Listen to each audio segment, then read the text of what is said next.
శ్రీ గురుభ్యో నమ. ఆర్మూర్ పట్టణంలో గల సుప్రసిద్ధమైనటువంటి ఆలయం శ్రీ నవనాథ సిద్ధేశ్వర స్వామి ఆలయం. ప్రతి సంవత్సరంలో కూడా ఆషాఢ మాసంలో 2వ సోమవారము అమ్మవారికి ప్రీతిగా మనం అక్కడ శివాలయ ప్రాంగణం అంతా కూడా గాజులతో అలంకరణ చేసి గాజుల పూజ నిర్వహించడం ఆనవాయితీ. మరి ఈ విశ్వావసునామ సంవత్సరం 2025లో ఈ 7వ తారీఖు 7వ నెల 2025 సోమవారం రోజున ఈ సామూహిక కుంకుమార్చనతో పాటు గాజుల పూజ కూడా నిర్వహిస్తున్నాము. మరి ఈ కార్యక్రమానికి ప్రతి ఒక్కరు కూడా ఆహ్వానితులే. అయితే ఈ పూజా కార్యక్రమం అనేటువంటిది ఆదివారం నాడు రాత్రి గాజులతో అంతా కూడా శివాలయ ప్రాంగణం అంతా అలంకరణ చేయబడుతుంది.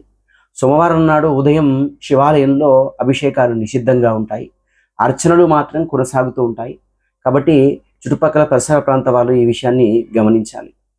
అట్లాగే ఎవరైనా ఇంటి నుంచి ఆడపడుచులు అట్లాగే సుహాసినులు వచ్చేటువంటి వాళ్ళు మంగళహారతి పల్లెము రావి చెంబుతో నీళ్లతో అక్కడ పూజా కార్యక్రమానికి సిద్ధులగుట్ట ఆర్మూర్ పైకి మీరు ఉదయం 8:30 వరకు రావాలి.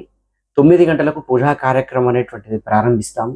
కాబట్టి పూజా కార్యక్రమంలో పాల్గొనేటువంటి వారు మంగళహారతి పల్లెము రావి చెంబులో నీళ్లు తీసుకొని వస్తే మిగతా సామాగ్రి అంతా కూడా పసుపు కుంకుమ తమలపాకులు మిగతా కుంకుమార్చనకు కావలసినటువంటి సామాగ్రి అంతా కూడా సిద్ధులగుట్ట ఆలయ కమిటీ ద్వారా అందజేయడం జరుగుతుంది.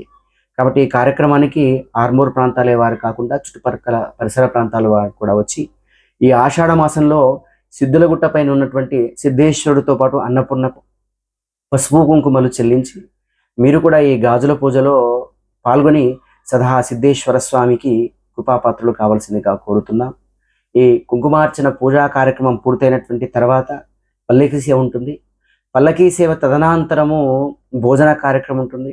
భోజన కార్యక్రమం అయినటువంటి తదనంతరమే గాజుల యొక్క వితరణ ఉంటుంది. ప్రతి సుహాసినికి కూడా ఒక 5 గాజులు అమ్మవారి ప్రసాదంగా పసుపు కుంకుమ గాజులు అందజేస్తాం. కాబట్టి ప్రతి ఒక్కరు కూడా ఈ కార్యక్రమంలో పాల్గొని దీర్ఘసుమంగళి యోగంతో పాటు అన్నపూర్ణాదేవి యొక్క కృపకు పాత్రలు కావాల్సిందిగా కోరుతూ సిద్ధులగుట్ట ఆలయ కమిటీ ధన్యవాదాలు.